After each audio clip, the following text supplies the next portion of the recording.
Bonjour à toutes et bonjour à tous, bienvenue dans le podcast NFL de The Free Agent. On se retrouve aujourd'hui pour terminer nos analyses des différentes divisions de cette ligue avec Bertrand aujourd'hui. Salut Bertrand. Salut Mika, bonjour aux auditeurs. Et donc ensemble Bertrand, aujourd'hui on va parler de la dernière division qui nous reste à analyser, la l'AFC West. Une AFC West qui a été, on peut le dire, pour le moment très active sur le marché de la free agency. Mais on va y venir parce qu'on va parler de chaque équipe individuellement. On va commencer par les champions de la division, les Chiefs, qui ont terminé donc avec un bilan à 12-5 après un début de saison un peu mitigé. Les Chiefs, ils affrontent une intersaison, on va dire, plutôt calme. Ils ont un agent libre majeur qui va justement quitter le club, qui est Tyrann Mathieu. Pour le reste, ils vont garder plutôt la même structure. Ils ont déjà trouvé un remplaçant à Mathieu avec Justin Reed qui a signé. Euh, pour le reste, qu'est-ce que tu penses qu'ils peuvent apporter justement à cet effectif, Bertrand? Pour le coup, du côté de Kansas City, on a quand même une très bonne base. On a, durant toute l'année dernière, on est revenu sur un élément en disant que ça serait bien que malgré Tyreek Hill et Travis Kelce, les Chiefs s'orientent un peu sur un deuxième receveur, un peu plus de Ouais, talent, ouais, depuis le tout à fait. départ de Sammy Watkins. Sammy Watkins, Donc, ouais. Donc voilà, on sait qu'ils vont orienter sur ce genre de choses. Alors, il y a des franchises où on sait très bien la somme de problèmes qu'ils peuvent avoir. On en a parlé sur d'autres podcasts qui sont très très larges. Là, on est sur des franchises un peu à la Bills, entre guillemets, où voilà, ils ont quand même déjà une très très bonne base de jeu, très bonne base d'équipe, et ça ne se joue qu'à des détails, on va dire, de joueurs en eux-mêmes. Donc il faudra surtout voir là-dessus par rapport à la ligne offensive qu'ils ont bien, je vais dire, pas renforcée, mais qui est déjà bien en place parce qu'il y a eu à un moment donné une crainte par rapport à ça durant la saison dernière. Et aujourd'hui, on sent bien que après la saison qui vient de passer, on a quand même eu une ligne offensive qui a bien protégé. Hop, le nom m'échappe. Le nom m'échappe du quarterback, tu vas me Tu dire. parles de Mahomes? Et Mahomes, voilà, Patrick Mahomes. Excuse-moi, c'est la fatigue. C'est la fatigue. Les auditeurs m'excuseront. Donc au final, on a quand même une équipe qui est vraiment bien en place, où il y a peu de trous à combler. Ça, c'est certain. Oui, et tu parlais de la ligne offensive, ils ont fait un très bon travail quand même entre le Super Bowl perdu face aux Bucks et justement la saison dernière. Ils ont reconstruit complètement leur ligne offensive. On peut dire que ça a plutôt bien marché pour eux, cette refonte de la ligne. Ils ont ajouté Creed Humphrey, qui était l'un des centres vraiment qu'on attendait sur cette draft, et il a été très très bon l'année dernière. Ils ont été chercher Orlando Brown, qui a aussi fait un très bon travail. Donc c'est vrai que là-dessus, il y a eu vraiment une refonte qui a très bien fonctionné du côté de Kansas City. Après, je pense que côté défense, et particulièrement le secondary, il devrait essayer de se renforcer. Il n'y a pas une grosse équipe de cornerback, que ce soit Fenton ou Snead. Bon, c'est des bons joueurs, mais c'est pas non plus du top niveau. Donc, à mon avis, ils devraient plutôt essayer de se renforcer de ce côté-là. Pour la draft, ils vont justement avoir le 30e choix. Donc, à mon avis, ils vont se diriger vers un joueur plutôt du secteur défensif. Euh, ça me paraît plutôt logique pour eux. Et il y a cette question aussi, comme tu l'as souligné, hein, des cibles en fait pour Mahomes. Est-ce qu'ils vont pouvoir trouver des joueurs capables d'être un peu décisifs, comme l'était Watkins par moment? Parce que c'est vrai qu'on l'a encore vu, particulièrement contre les Bills en playoff, les deux joueurs qui portent vraiment l'équipe offensivement, c'est Hill et Kelsey, quoi. C'est vraiment les deux cibles prioritaires, et je pense que ce serait bien qu'ils arrivent à trouver justement un autre receveur qui puisse prendre un peu le relais dans les moments où justement Hill et Kelsey vont avoir peut-être un peu moins d'espace parce qu'ils vont être très très surveillés. Je sais pas ce que t'en penses, Bertrand. Alors moi, de mon côté, Effectivement, j'ai vu que l'équipe tournait vraiment bien par rapport à tous ces joueurs-là. Ce qui est certain, c'est qu'on en est revenu aussi à revoir par rapport à Chris Jones, qui apporte énormément sur la ligne défensive, mais on a aussi Frank Clark qui, pour le coup, parfois un peu esselé, et on sait bien que du côté de Steve Spagnuolo, le coordinateur défensif, on joue surtout sur les coups que peut faire cette défense et pas forcément foncièrement sur un ensemble de défense qui va étouffer. Donc, il joue sur beaucoup de playmakers. Je pense que faire venir un élément supplémentaire pour aider Frank Clark, ça ne serait pas, pour le coup, avec du talent en tout cas, ça serait pas anodin et en tout cas pas manquant, même si Melvin Ingram est là. Alors, lui, il fait partie de la liste des free agents. On va voir ce qu'ils vont faire avec lui. Bon, il commence déjà à se renforcer sur des joueurs, comme on a dit, en faisant venir, on l'a vu là récemment, du côté Charvarius Ward, par contre, qui lui a quitté, pardon, excusez-moi, le club pour faire venir Justin Reed à la place. Donc là, pour le moment, c'est le jeu des chaises musicales. Les joueurs arrivent, mais on sait qu'ils ont eu cette petite inconstance derrière avec Sorensen, et puis après, donc Tyrann Mathieu, qui on va savoir ce que lui va faire plus tard. Va-t-il rester, va-t-il partir, selon ce qu'il coûte. Donc ça sera à voir, il y a beaucoup d'incertitudes là-dessus, c'est des petites incertitudes, mais il y a besoin de renforcer certains secteurs clés pour pouvoir prétendre continuer à aller loin, parce que ils ne pourront pas compter que sur Tyreek Hill et Travis Kelce uniquement et Patrick Mahomes pour pouvoir de nouveau aller rejoindre le Super Bowl. Oui, c'est clair, je suis entièrement d'accord avec toi et je pense qu'il va falloir vraiment faire les bons choix dans cette division, enfin pour eux, pour les Chiefs, parce que dans cette division, il y a des équipes qui se renforcent. On va justement en parler et c'est vrai que bah, la concurrence va être très rude à mon avis dans les années à venir pour les Chiefs. Donc à eux de faire vraiment les bons choix s'ils veulent continuer à être leader de division. Ça, je suis d'accord. On va justement parler d'une équipe bah, qui a fini deuxième l'année dernière, les Raiders. Ils avaient fini à 17. Les Raiders, ils ont un cap space de 20 millions, donc ils ont plutôt de quoi faire.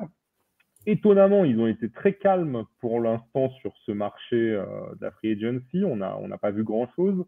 Le seul mouvement vraiment qu'on les a vu faire, ça a été d'offrir un nouveau contrat à Max Crosby, qui lui a été très bon depuis son arrivée aux Raiders. À part ça, pas grand-chose du côté des Raiders. Pourtant, c'est une équipe, on est d'accord, Bertrand, qui a vraiment besoin de se renforcer, je pense, pour prétendre à plus. Oui, alors bon, là, ils ont fait venir l'ancien coordinateur offensif des Patriots, Josh McDaniel, pour reprendre les rênes après le bon travail de Bizakia quand même sur la fin de saison. Les joueurs, d'ailleurs, unanimement voulaient qu'il reste et dans la continuité, mais bon, on sait très bien que la franchise cherchait, on va dire, peut-être redonner un second souffle et ne pas se contenter d'un intérimaire. Les Raiders, le problème qu'ils ont, c'est qu'ils ont su se remobiliser après cet épisode de John Gruden et des phrases qu'il y a pu y avoir, se remobiliser après justement, on se souvient du problème d'Henry Ruggs et du problème judiciaire qui traîne derrière lui. Donc voilà, on sent que ça a été une équipe revancharde, se disant durant la saison, on va montrer qu'au final, on peut réussir. Et c'est ça qui les a menés jusqu'aux portes des playoffs. Bon, et puis après, buter sur la marche qui est par la suite. Mais malgré tout, on est sur une équipe où Derek Carr montre qu'il a du cœur. Mais est-ce que au final, Derek Carr n'est pas arrivé à un moment où il y a la limite qui intervient quoi, au niveau de ce qu'il peut apporter et de ce qu'il peut avoir autour. Donc il va falloir quand même vraiment porter son attention sur un receveur vraiment performant, parce que Deshaun Jackson est bien gentil, mais c'est plus suffisant en lui-même.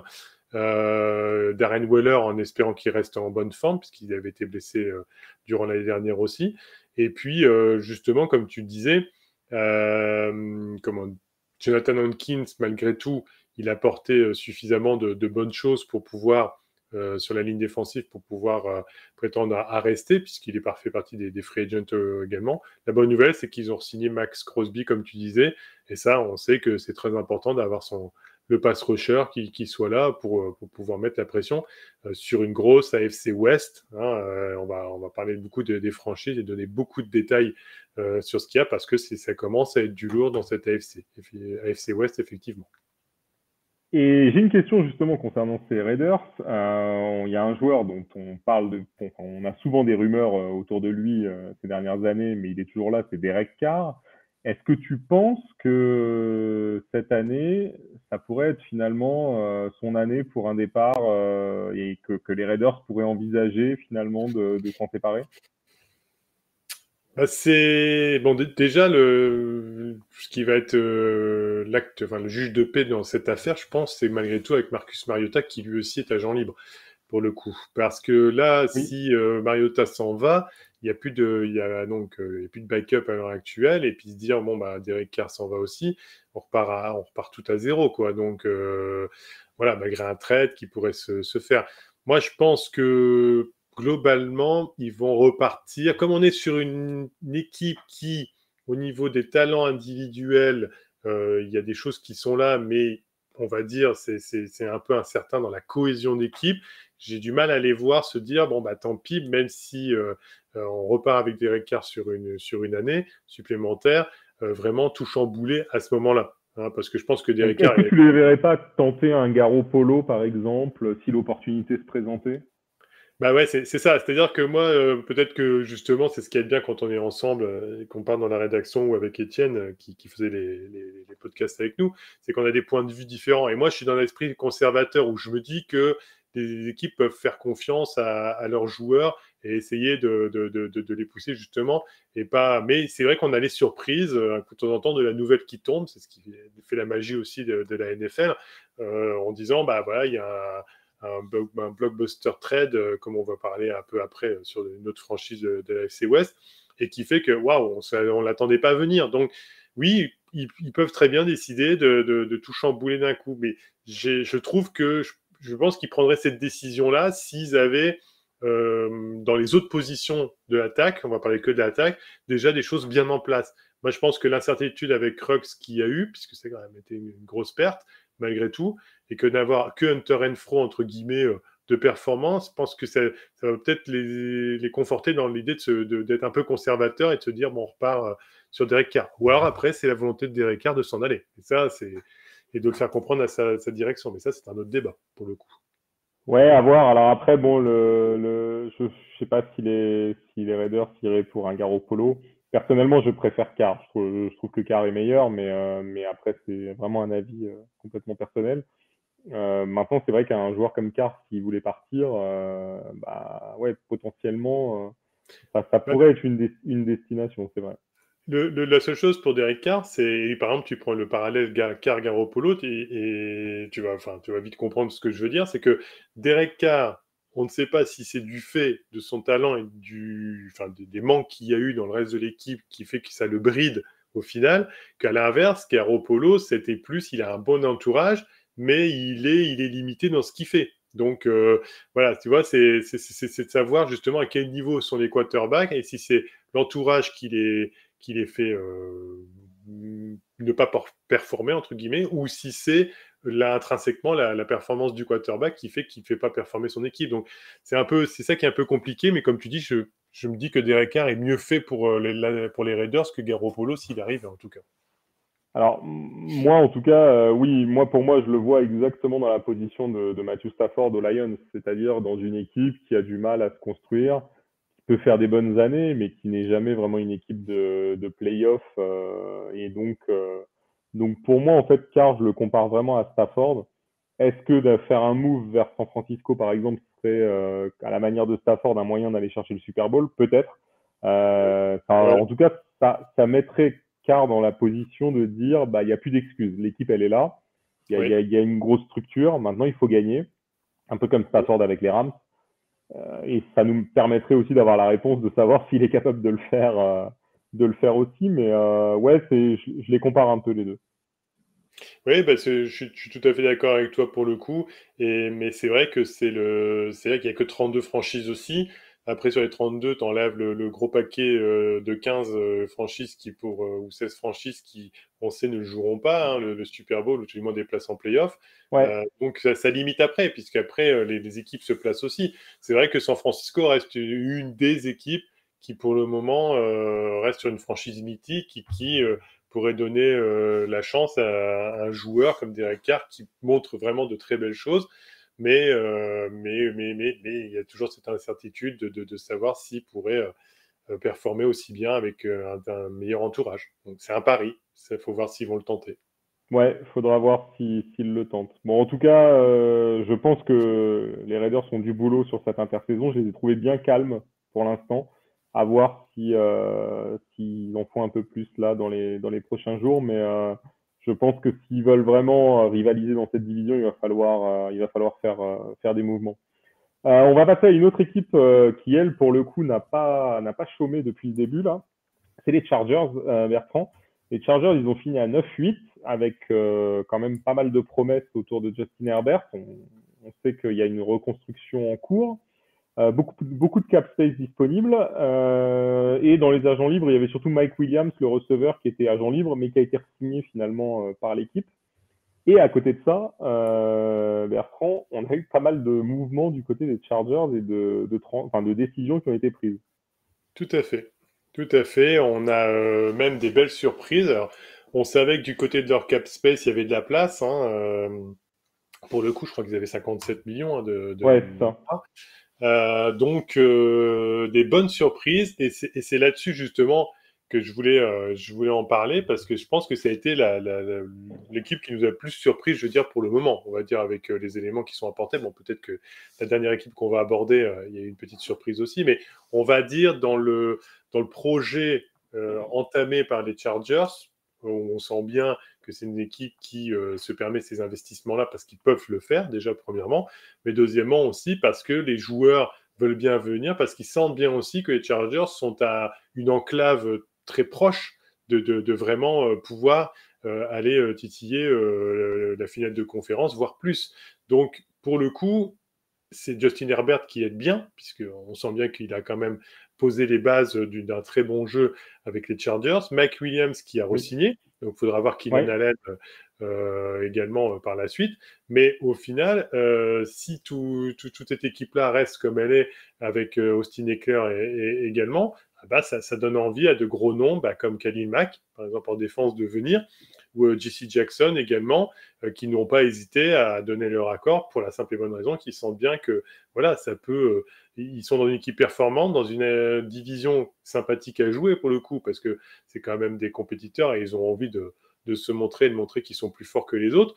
Donc on a une équipe de Chargers qui a vraiment une belle gueule pour l'année prochaine et qui va faire, je pense, rêver beaucoup de suiveurs, on va dire. Et peut-être qu'il y aura des nouveaux fans des Chargers d'ici peu, quoi.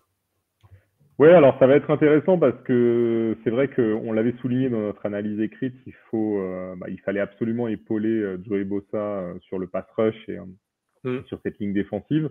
L'arrivée de Khalil Mack, s'il est en bonne santé, en tout cas, ça va être un véritable apport. Et ce qui est intéressant avec Mack, c'est que j'ai l'impression que ça peut être tout ou rien. C'est-à-dire, il peut passer à côté complètement, comme il peut redevenir le joueur qu'on connaît et être Oui. une vraie menace pour les QB adverses. Donc oui, au niveau du pass rush, je pense que là, ils ont fait un très bon choix. J.C. Jackson, ça va être aussi c'est quand même un cornerback de talent qui rejoint le secondary. Quand tu as Asante Samuel et quand tu as Derwin James aussi, ça va quand même avoir de la gueule. Donc c'est vrai que on a vraiment l'impression que les Chargers, ils sont en train de tenter de passer un cap. Et j'espère que ça va être que ces mouvements-là vont leur permettre de le faire parce que vraiment ça donne envie en tout cas de les voir évoluer la saison prochaine. Donc ça va être vraiment intéressant. Et surtout qu'on est dans une division qui est peut-être en train de devenir la plus solide de la NFL là. Oui, et en complément de ce que tu disais, je suis rappelé aussi, parce que bon, évidemment, fanatique faisant de cette franchise, ils ont été récupérés Austin Johnson, qui était un très bon joueur malgré les faiblesses de l'équipe des Giants, mais très, très bons joueurs sur la ligne défensive. Donc ça, c'est pas mal pour eux. Moi, surtout, ce que je voulais mettre en avant aussi, c'est qu'il était temps de toute façon de faire quelque chose, parce qu'on a vu justement que le gros problème des Chargers, c'était que, par exemple, avec Travis Kelce, c'est que les joueurs se baladaient sur l'arrière de la secondary au niveau comment on appelle ça, des passes qui peuvent être faites, et puis après, des yards récupérés par exemple, le Titan star des Chiefs. Donc, il était temps justement de donner un peu de consistance à cette équipe, et J.C. Jackson va en tout cas leur apporter cet élément-là, au moins aux interceptions, ou tout du moins ne pas se faire balader comme on a pu voir les slaloms de Travis Kelce. Donc c'est sûr que de toute manière, s'ils veulent se donner les moyens de leur ambition, il va falloir de toute façon, et grâce à Khalil Mack, s'il est en bonne, comme tu dis, s'il n'est pas l'ombre de lui-même, et si vraiment il performe bien, et J.C. Jackson, eh bien, est une équipe solide. Comme pour beaucoup d'équipes, ils ne vont pas pouvoir se cacher cette année en disant on n'a pas les joueurs qu'il faut. Voilà, donc la ligne offensive, attention, Rashawn Slater est là.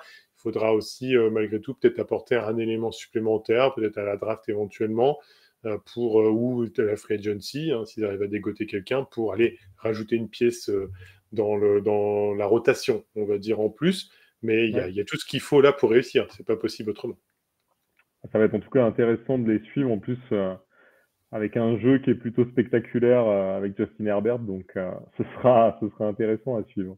La FC West est vraiment très intéressante et va être sûrement, je pense, les matchs vont sûrement être suivis beaucoup plus que d'autres franchises ou que d'autres divisions. Ça, oui, c'est clair. C'est clair. Avant qu'on passe à la dernière équipe, je pense que les dieux du football nous écoutent, puisque j'étais en train de dire que les Raiders étaient plutôt inactifs et calmes sur le marché. Et ils viennent de signer Chandler Jones des Cardinals, donc qui va les rejoindre. Il va s'engager avec les Raiders. Donc ça va leur faire un joueur, pour le coup, de poids sur la ligne défensive aux côtés de Crosby. Donc voilà. C'est le premier gros move des Raiders sur cette intersaison. Oui, là, comme on a parlé juste avant, c'était obligatoire et voilà, ça voilà. porte ce que l'on disait par rapport à cette équipe. C'est ça. On va passer à la dernière équipe qui a été peut-être la plus active sur ce marché pour l'instant de la free agency, enfin de la free agency plutôt des trades du coup. C'est les Denver Broncos. Les Broncos, ils avaient fait une saison plutôt mauvaise à 7-10 l'année dernière. Ils abordaient l'intersaison avec un cap space de 39 millions et ils avaient surtout une problématique, c'est qu'ils n'ont pas de quarterback. Enfin, ils n'avaient pas de quarterback. Ils ont essayé avec Drew Lock, ça n'a pas marché. Ils ont essayé avec Teddy Bridgewater, ça n'a pas marché. Et ils ont décidé tout simplement de sortir l'artillerie lourde, Bertrand, puisqu'ils sont allés chercher Russell Wilson du côté des Seahawks. Et on peut dire qu'ils ont donné beaucoup de choses pour aller chercher Russell Wilson, puisqu'ils ont donné 2 premiers tours de draft, 2 seconds tours, un 5e tour et 3 joueurs, dont Drew Lock et Noah Fant.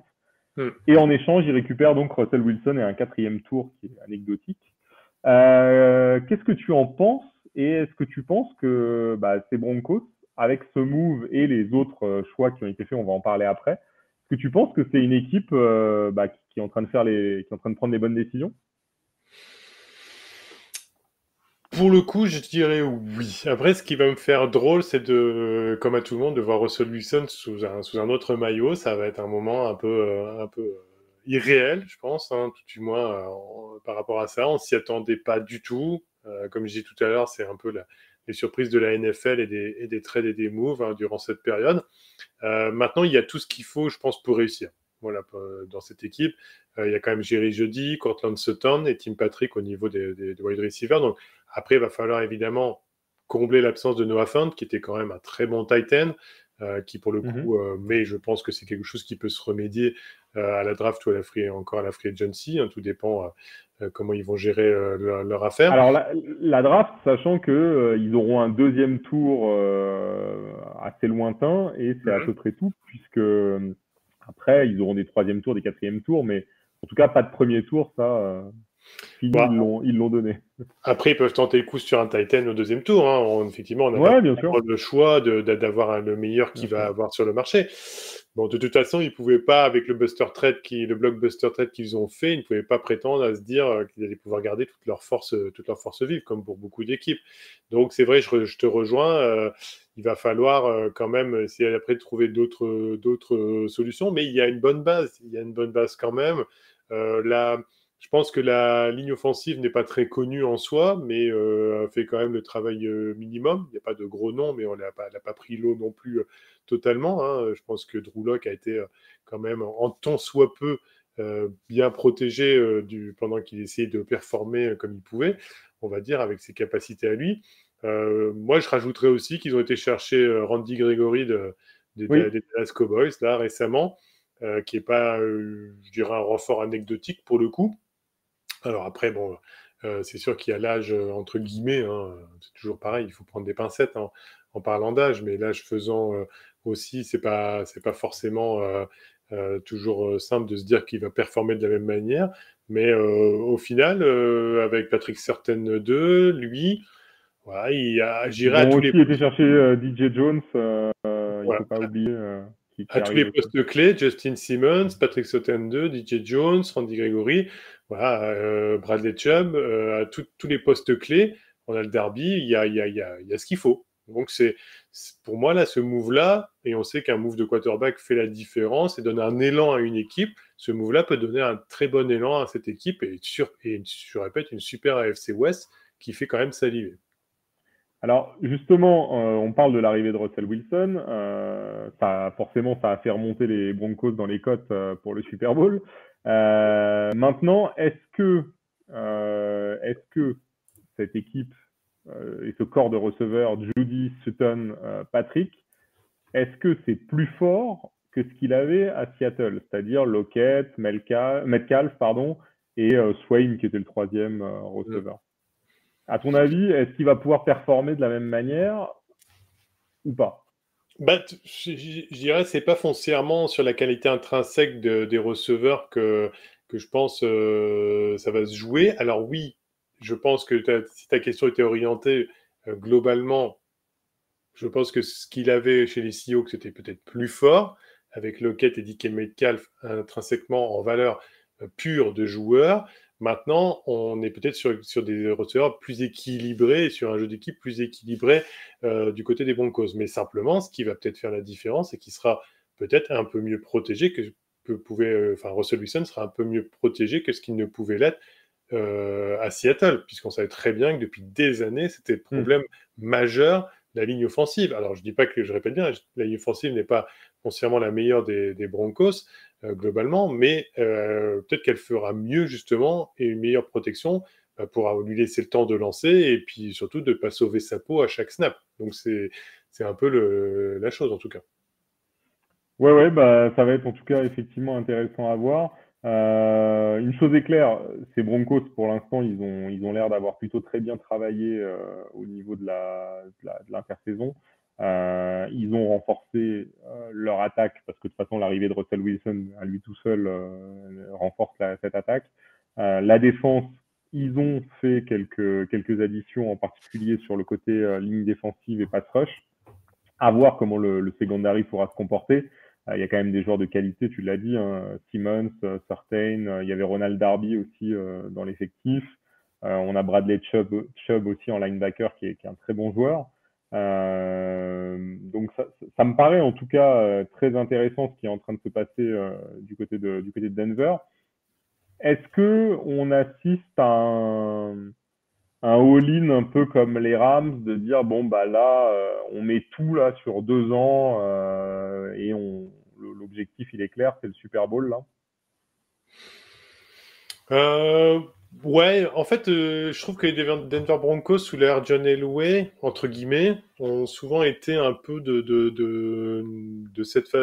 fonctionner de cette façon-là. C'est-à-dire que j'ai l'impression que c'est une franchise qui est capable justement de créer ce genre de choses, d'aller chercher le très bon quarterback. On l'a vu avec Peyton Manning, hein, même si on n'était pas sur les meilleures C'est années ça. de Peyton Manning, mais d'aller chercher un joueur comme ça et puis même si c'est plus équilibré sur le reste de l'équipe, c'est quand même, ils ont compris que c'était quand même le quarterback qui faisait la différence. Mais c'est toujours sur du court terme. C'est-à-dire que, inévitablement, c'est sur du 2-3 ans. maximum et qu'après, Bah là, c'est voilà. exactement ça parce que Russell Wilson n'a que 2 ans de contrat. Voilà.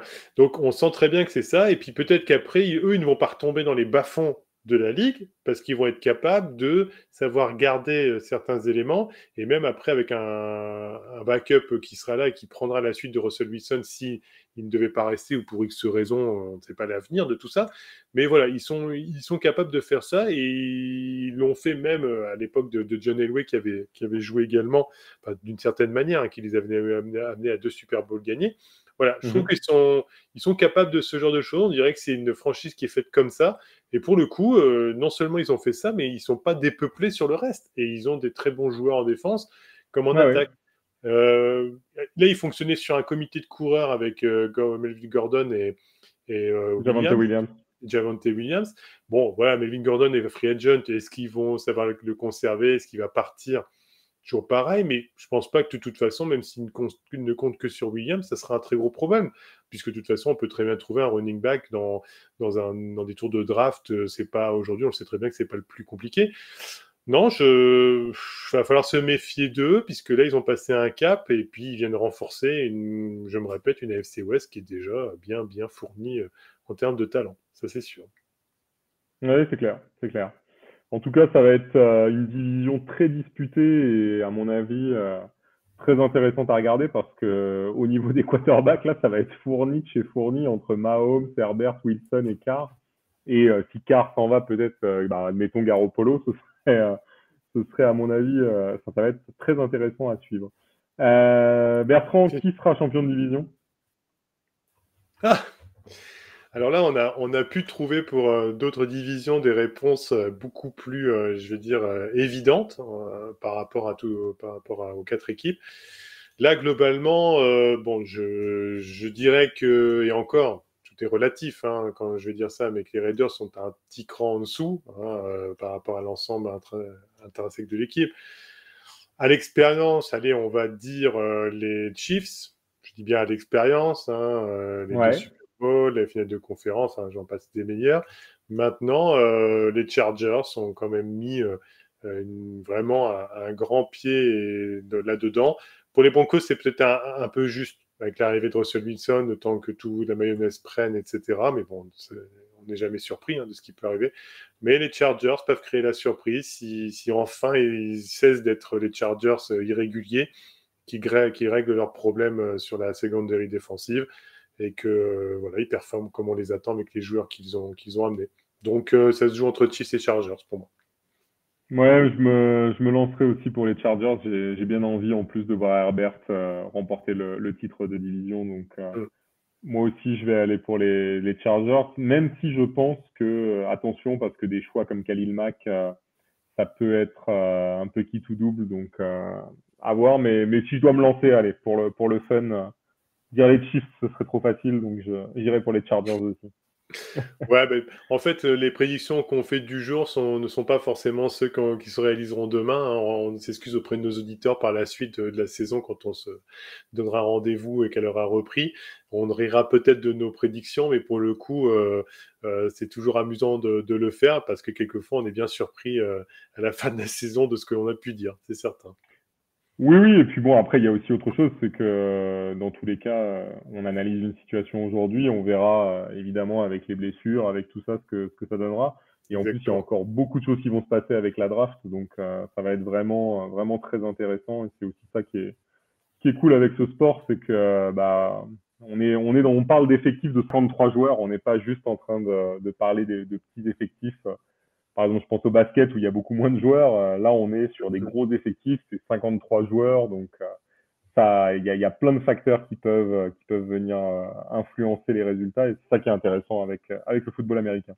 Bah, c'est surtout, et on s'excuse auprès d'ailleurs des autres joueurs qu'on n'a peut-être pas pu mentionner, mais on a quand même un temps imparti pour faire les podcasts pour que ça soit intéressant pour les auditeurs. Donc effectivement, il y a beaucoup d'autres joueurs, comme je dis, 53 en tout, et évidemment des joueurs qui sont moins en vue, mais qui ont autant leur importance. Et on espère que justement les boards de chaque franchise arrivent à bien manager pour pouvoir amener les éléments clés dans chaque ligne pour réussir, en tout cas, ça c'est sûr.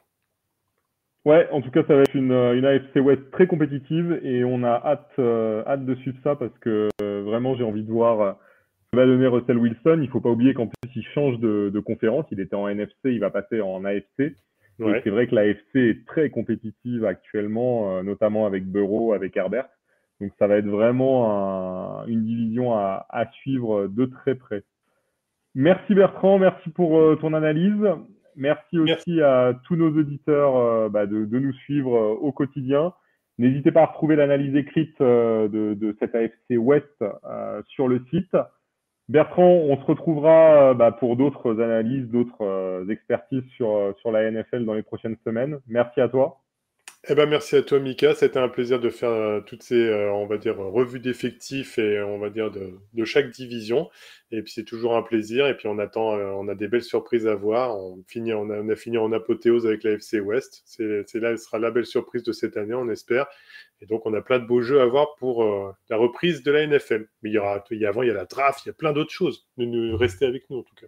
Ouais, restez en tout cas connectés avec nous. Il y a encore beaucoup de choses à venir, notamment effectivement la free agency qui va continuer, la draft aussi qui arrive dans quelques semaines.